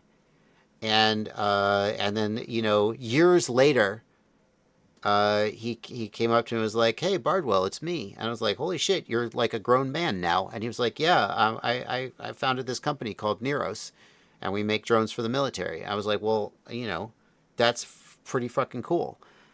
And I know there's people out there who are like, what? Making drones for the military is not cool. That's not what I meant. I mean, you could think that's cool or you could not think that's cool. That's beside the point. Just that this 13-year-old kid who emailed me, oh, Mr. Bardwell, I just got into drones and I'm working on making a flight controller. What do you think of this battery? And, you know, and we chatted about FPV, and now how the fuck is he a grown man? How old have I gotten and how long have I been doing this? And also he's a founder of this now, like, I don't know what their valuation is, probably billions of dollars company. Like, what a crazy world. That's kind of cool. Anyway, my point is, if I wanted to do something like that, I probably wouldn't start from scratch. I probably would go work for somebody who was already doing it. But I'm just not interested. That's just not what I want to do. I want to sit here and talk to you guys. You know what I mean? So no, I haven't thought about founding my own drone company. If I wanted to sell drone parts, I would partner with GetFPV or Pyrodrone or AliExpress. Probably not AliExpress. If I wanted to do military drone shit, I'd go work for UMAC or Nero's, probably. I don't know. You know, if I wanted to, you know, I'd find if I wanted to do drone delivery. I don't know why I would want to do that. I'd go take a job with Amazon. You know, especially now, because like 5 years ago, if you wanted to get into military drones, nobody, like the companies like probably technically existed. I don't think UMAC existed 5 years ago. Uh, Red Cat existed 5 years ago. Then UMAC spun off. I don't know how long ago that was. But like it was still kind of like anybody's game 5 years ago. And theoretically, it was early enough that you could get started and you could try to, establish a beachhead. But nowadays, a lot of the companies in a lot of these interesting places, like, I have to give all credit to like Weebleed FPV, Fly High FPV. Who am I leaving out that people are going to be annoyed that I didn't mention? There's one more. Fly High. Who's the other one? Crap. Chat. Who's the other small? Crap. I'm so sorry. I'm blanking, and I'm going to kick myself. Wrecked. Thank you. XL. Thank you. Wrecked. I'm so sorry. I just completely blanked. I'm just terrible at this game. I have so much respect for guys like Weebleed, Fly High, Wrecked, who like said, you know what? I'm going to start an FPV store. And looked around, and like I look around, I'm like, kind of like Race Day Quads, Pyrodrone, Get FPV, kind of got that market cornered. How are you gonna like make and yet here they are. Kudos. Defiance RC. So but that's just where my head's at. I would just go. I don't know. Probably wouldn't start from scratch. Lipo94.99. Thank you for $20. I went to fly my 5-inch. After a hover test, I went to arm and it would not arm. Then it went full throttle, flipped over, and burned an ESC shorted a motor. What caused it? As if I know. Sounds like your flight controller and or your ESC shit the bed. You know what I mean? Why did it shit the bed? I don't know. My guess is it was the ESC, not the flight controller. My guess is the ESC like shit the bed and went full throttle. Sucks that it can do that. Did you just land in the wet grass? Because sometimes it causes that.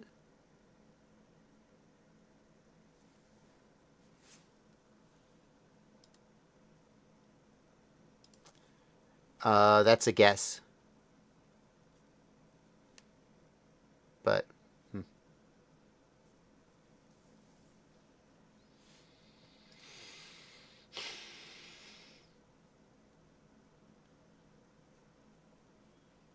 Hey, Blunty, you want to talk about the new tariffs?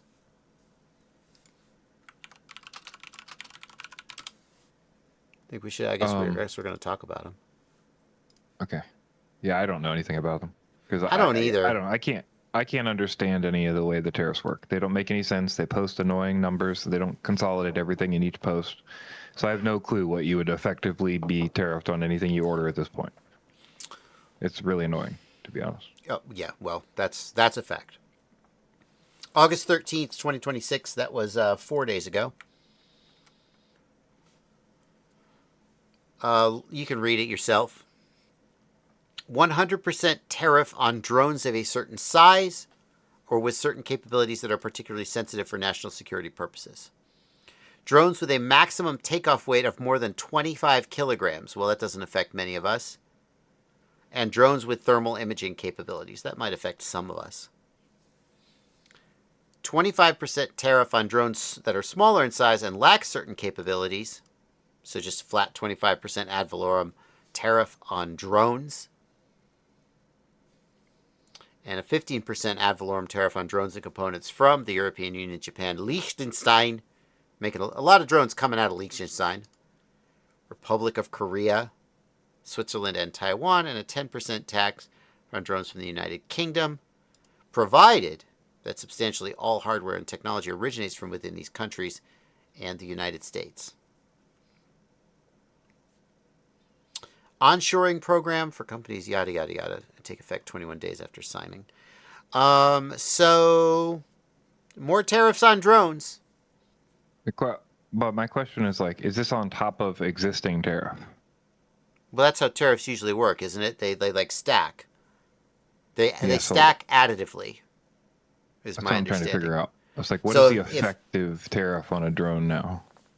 right. So like, and I don't know because there's other tariffs that have been applied, and then the Section 220 tariffs, the Supreme Court said no, and so like I don't know what the actual tariffs would be.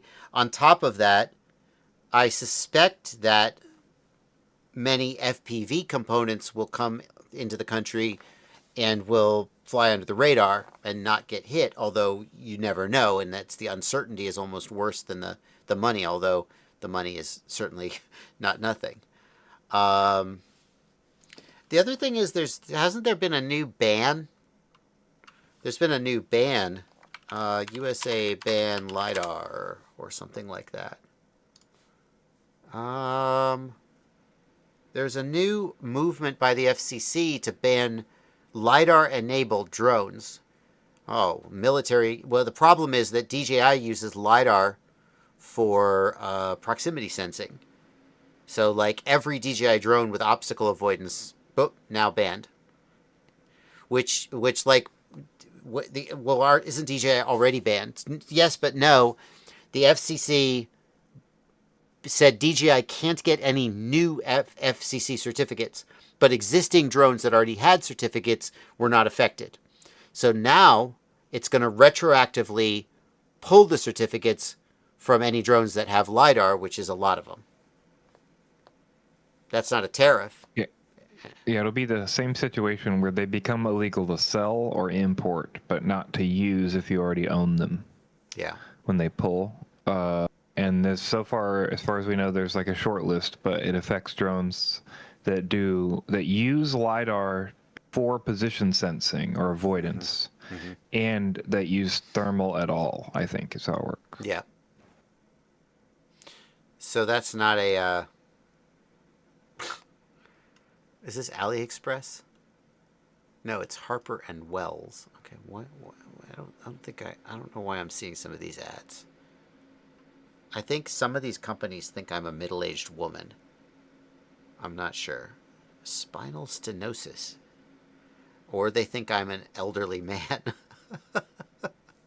Can I just see watches and art? Look, this is what I want. I want watch content and I want radio control content. I don't need that. I don't need this. Yes, it's perfect. That's great. Mula Glashütte. Yes, that's what I want to see more of. That's okay. That's a beauty. That's a beauty right there. How much is that? $3,999. That's... What is this? I don't think I need this. I don't think I need that. All right. So there's tariffs. What are you going to say? There they are. Vic Moss dropped a banger of video. He is pissed. I'm like kudos to Vic Moss for being pissed. Like I don't know, maybe it's because I'm, 2 cocktails in. Not cocktails. I'm just drinking straight liquor. Maybe it's because I'm 2 shots in, but I'm not pissed, but I'm just like, I guess I'm a little bit numb at this point. It's like, oh boy, there's more tariffs. If I get angry about it, will the tariffs go away? No. Can I do anything to make the tariffs go away? I don't think so. So, okay. Great, there's tariffs. Shit's happening. It's bad. I can't do anything about it. But now you know there's tariffs. More tariffs. I believe, as we do with most of these FCC letters, I believe we're making comment on that as the FPV-FC. The pulling the certs for the LiDAR drones is something they put for public comment? Yeah, I think they have to. Actually, I think they did it in an executive order, so it's not technically a rule. Is that right? Yeah, I don't think they need a rule to pull certs. Yeah, but yeah, I'm not sure. I think they do because the certifications are like through rule, right? So technically, pulling them like like Okay. you had a right I through the mean, rule to have them. let's Like just that look, would be what I would DJI, think. LiDAR, and PRM. I don't think it's an Sorry, I NPRM. interrupted you. Now that I'm Well, how thinking would you about it, I don't comment think if it's it that. wasn't an NPRM? Well, that's what I'm thinking now. It can't be an NPRM. I'm thinking about the other FCC Public. thing. Oh, here we go. FCC is accepting public comments, but this is not a link. Where's the link? Okay, that's the one I'm thinking of. Drone Advocacy Alliance. That's Vic Moss. How to tell your story. Go to fcc.gov. Oh, you have to. I see. You have to submit a filing. Like, am I too jaded, Blunty? Like you work for an activist organization, so like you clearly wake up every morning and are like, I'm gonna try to do something about this. I'm trying to motivate people. So like I feel shitty if I'm like, what's the fucking point? But that's kind of how I feel. Like, oh boy, we're gonna submit comments. We're gonna raise the roof, and then they're gonna do what they want to do anyway. I don't know. I should let I'll you. I say a should couple let you things. talk. Yeah, go ahead. I'll Yeah, shut I up. was gonna say, let me say a couple of things. One is, as a member of a nonprofit organization with a duty to help recreational drone users, we're going to continue to comment on anything like this, no matter what it is, with a informed, intelligent comment that explains why this doesn't make sense for recreational users. Right? That's what we've done on basically every public commentable thing that has existed for like years now. You might say public comments don't mean anything, public comments don't matter. That may be true, but we've been in meetings where they've pointed to the fact that there were no comments or no objections to things before in the past. So So if they we don't certainly, object, they'll be like, "Well, look, guys, nobody yeah, objected. nobody Clearly, cared. this is fine." Yeah, And this what was do they never say? brought up. What do they say in those meetings when there's thousands of comments and they end up doing the thing anyway? Do they go Well, like? Do they often go that, like? Here's my. Hang on, I'm gonna let you answer. My guess is, look at all these comments, ha ha ha ha ha ha, and then they piss on them. No, is that not how? Go well, ahead, you go. You tell me what really often happens. often that part doesn't really come up at all. Like they're just using like because that's not, we're not really privy to that process. That's not a public, like that's not a process they have to have in a work group, right? That's a process to do in private, but they love to bring up those kind of things in meetings when it helps them and it benefits them. Yeah. So the less times we can have the less times we can have a place where like most of the comments agree with them, or most of the comments have no issue with the thing, like the more comments you can provide that have some kind of bearing against it, Yeah. it does in some way sway the arguments they make internally, and you Okay. can decide for yourself whether that matters over a long period of time. But like we obviously think it does, and obviously this is the only thing we can do without lobbying money to really help the hobby. So we're doing what we can to support it and All right. staying up with it and trying to figure out what's going to happen and all those kind of things, right? So. Bunty. People are in the comments are calling me black pilled. I guess I don't know if I would go that far, but my wife is if you would say black pilled about voting, and that's we're not going to go into that of why she feels that way or whether that's right or not. But she's like, I wouldn't vote, and I say, well, I feel like voting is important. She says, okay, I'm going to vote because you think it's important, and she's just like, you just get my vote. I'll vote for whoever you want. And I'm like, I feel like that's how a marriage should be. Like the man should tell the woman who to vote for, and then she votes for who he says. No, that's a joke. If you care enough to get out of bed and make these arguments, then if only out of respect for you and the work that you guys do at the FPV Freedom Coalition, then I can chill my nihilism a little bit and say the same thing, I guess. Yeah. So fine. Well, it doesn't take. I mean, we do work on it, and we spend hours like figuring out what to comment and references and stuff like that, right? But like, and we talk about it in meetings and stuff. But at the same time, like, it's not like it's a Herculean task to make these comments. So No, you just leave a comment. It's not. You're right. It's not like there's much. Yeah. Like, so worst case, right? We've burned our personal hours on this, but it's not like we've invested some crazy amount of work into doing it. And maybe it does help, or maybe it prevents some excuse and an argument that ultimately leads a work group to make a better decision for us, right? Yeah. Like Yeah. that's the kind of way we think about it. Yeah. Okay. I was looking for Bardwell interrupts plenty, but I don't have it. I interrupted The you main there. thing, I'm going to give just myself for people who- Bardwell is wrong for being black-pilled about activism. Okay, go ahead. The main thing. just to remind people who haven't heard me talk about this kind of stuff or whatever, there is basically no recreational representation in any of the work groups or meetings. And that's because there's basically no companies making enough money on recreational drone sales. And that includes all the shops and stuff because they don't show up to any of these meetings, right? We're like the only people in the entire meeting, sometimes hundreds of people, who are the recreational representation. So we're doing the best we can to just continue to remind people and be that little nagging voice and go, hey, we exist and hey, we want a place to fly, right? You may not want to answer this, and you may not know the answer to this, but why aren't? I mean, like, Get FPV makes a lot of money. I don't know how much money they make, but I imagine it's more than the FPV Freedom Coalition. I don't mean to point the finger just at them, but they're especially now that Get FPV and Race Day Quads are owned by the same company, they're the single biggest FPV retailer in the U.S. Why are they not putting money towards whatever lobbying? Why aren't they in these meetings? First of all, from a business standpoint, I have no idea. It doesn't seem like it would cost that much money to be at least participant in some of the activities that happen. Yeah. That being said, I think the way that you really do this is you get some, like I've pitched this before, but nobody really has ever seemed interested when we've probed around. All the stores personally should just get together and create some kind of coalition or organization to defend recreational rights, and then all of them contribute to a pool, and that pool is some kind of like, I don't know what you call it, not a PAC, but like whatever you call that organization of businesses to like help the hobby, basically. Right. Wouldn't it be a PAC? Problem is I don't know how that works exactly, but basically, yes, some group that would lobby.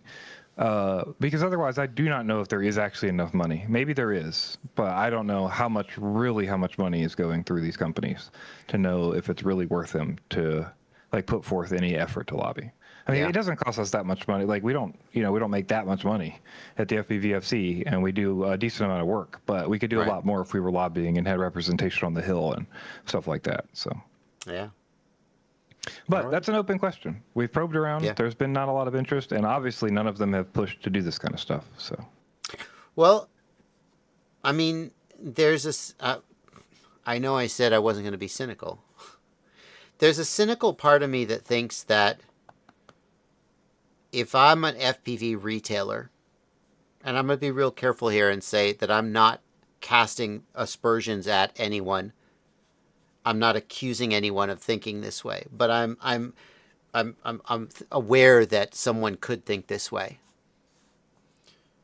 If I'm an FPV retailer and I see hobby FPV under threat, but then at the same time I see government contracts coming in for huge sums of money, maybe there's a part of me that doesn't feel that motivated to protect the recreational side.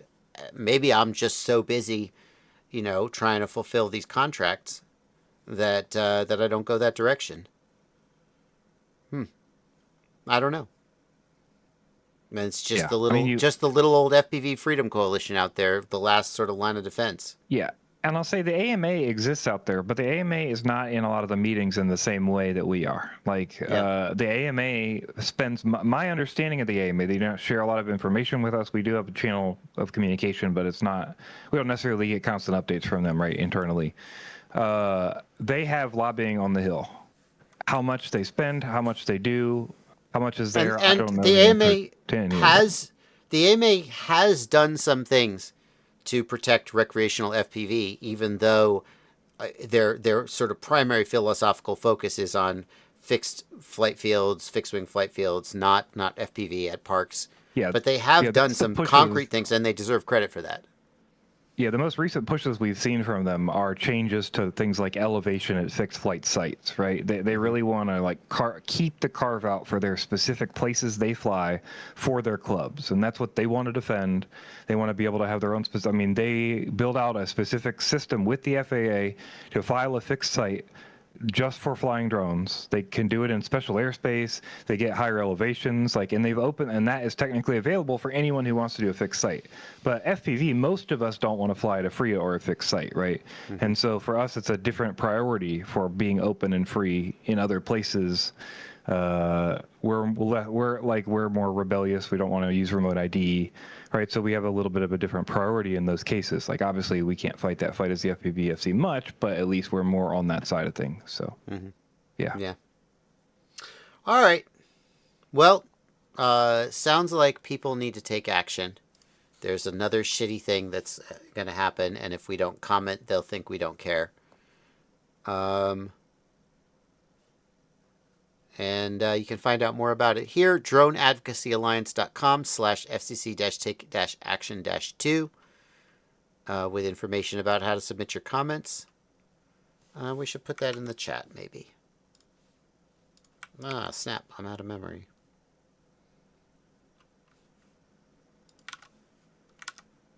Nope. I don't have the link. How do we take action besides leaving the comment? Well, I could answer that question, but it would get my channel demonetized. No. All right, I'm going to tell you a couple things. One is you can donate to FPV Freedom Coalition. That's a small thing, but if you give us money, we can do more things like educate the users on what the legal rules are so we can make sure they're protected. Like, for instance, we don't want somebody breaking, like, ignorance of the law is not a reason to not break it, right? You're still going to get in trouble if somebody's around and you break a rule that you don't know about. So part of what we've been doing is trying to make sure that people know about the rules that exist. So if you want to break a rule, you can, but at least you know, right? And you know the situation and you know all the things around it, right? So that's one of the things that your money goes to. The other is us participating in things like commenting and trying to figure out how to finagle ourselves into rules and do carve outs and all those kind of things, right? If you wanted to get if you want to be helpful in other ways, right? Like you could also do things like email us at FPVFC and say, hey, I want to help out in my area, or hey, I am a really good bookkeeper and I do this, or hey, I do STEM, that kind of stuff. The other thing we try to do is link people up or get stuff together so that we can use resources to help us move things forward, right? So, for instance, it could be helpful for you to come in and say, I've read through the rules that are being proposed by the FCC, and this is some stuff I think you should add to your comments, right? We also have a Discord where we try to post some of the things that we're doing. Like when we do a reply, we sometimes we'll post it there first and say, hey, you guys have any input in this? Do you think we should do a different kind of comment or anything like that? Small participation like that can help because it can shape our message, or you can get forth things that you would want to help with. Unfortunately, other than that, like we've talked about, the issue is we need lobbying, and that takes a lot of money. So as far as really helping out specifically, other than helping people avoid breaking the rules, if you wanted to do that, it's not a lot, unfortunately, that people can do, which is a bummer, but that's kind of how it goes with government. All right, so FCC Freedom Coalition, just look that up online, and the last thing I'll say is just a cap of the whole thing, because we talked a lot about rules and laws and people get scared about stuff. Most people are not getting in trouble. Check your flight app to make sure you're allowed to fly where you're going to fly and there's not some kind of TFR or something over the area where you want to fly, and just go fly your drone. You're probably fine. But we would advise that you try to follow the rules if you can. Yeah. All right. Let's wrap that up. Thank you for that. Kian FPV says, I'm flying right now and I have constant telemetry lost. You should not be worried, but it is annoying. Usually that means that you have your packet rate set too low, or you have your telemetry ratio set too low. With Express LRS, strongly recommend you always set telemetry ratio to standard, and then you have your packet rate, and then you should be fine.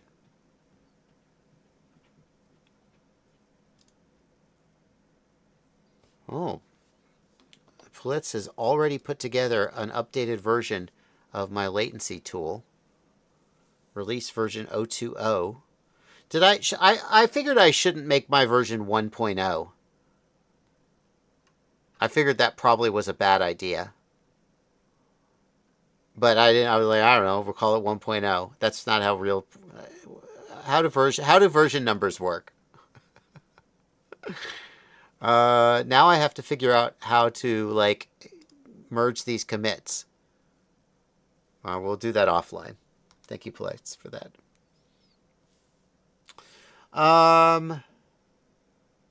Let's see. Question here. What is the best race whoop for iGao 2026?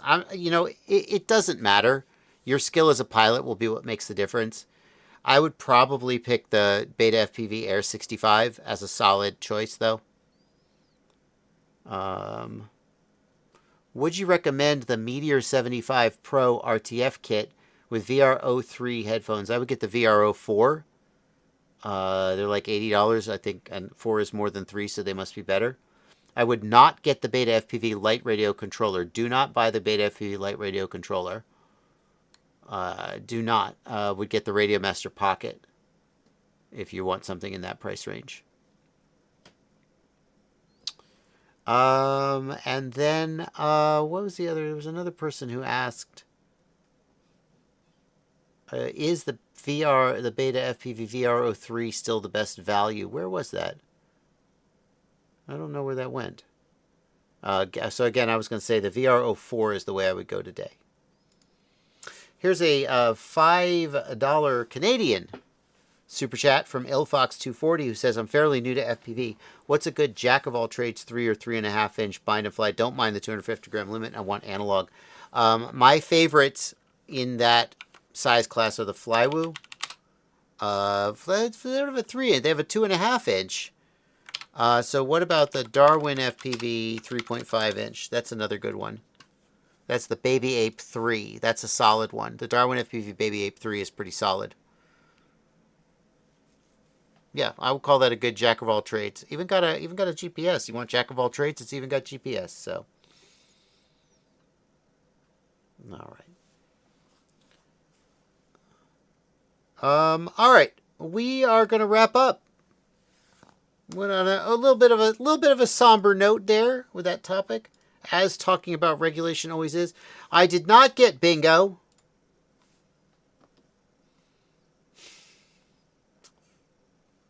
We had a question about DJI. It's not going to help bingo, but we did have a question about DJI. What's the question, Blunty? No, I'm saying we did earlier, so you could mark it on the bingo.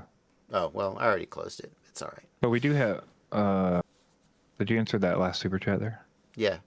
What's a good jack of all trades? The Darwin FPV. Okay. Yeah. Okay. Oh, here we go. What's the best budget goggles? I have the Beta FPV VR03. I think the Beta FPV VR04. So those have been sold out for a hot minute. Well, what do you want? Well, I'm just telling you. What are you talking about? What are you talking about? They're not sold out. Boom. Oh. Add to cart. They're not sold out.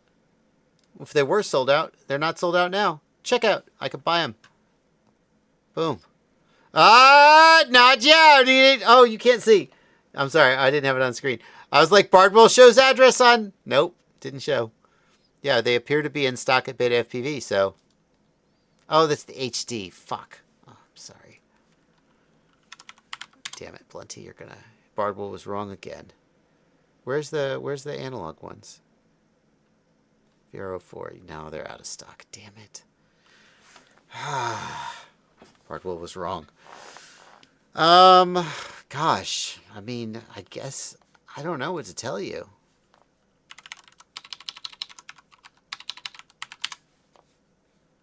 Is it the 03s? I mean, I guess it's the 03s. Aishin EV800D. Yeah. All right.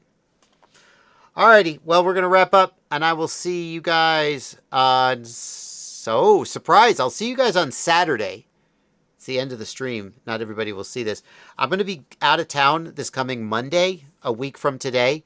So we're going to do something we don't usually do. We're going to stream Saturday and Sunday of next week. So get two streams in. No one will be there for the And- Saturday stream because no one expects me to stream on Saturday. But go ahead, Plenty. Yeah, both of them in the European time slot. 1 So o'clock. that's 1 1 o'clock p.m. Eastern time. That is correct. Yeah. So Yeah. we'll see you Saturday. All right. Well, we'll be here, and we'll see if you're here too. Bye, everybody. Bye.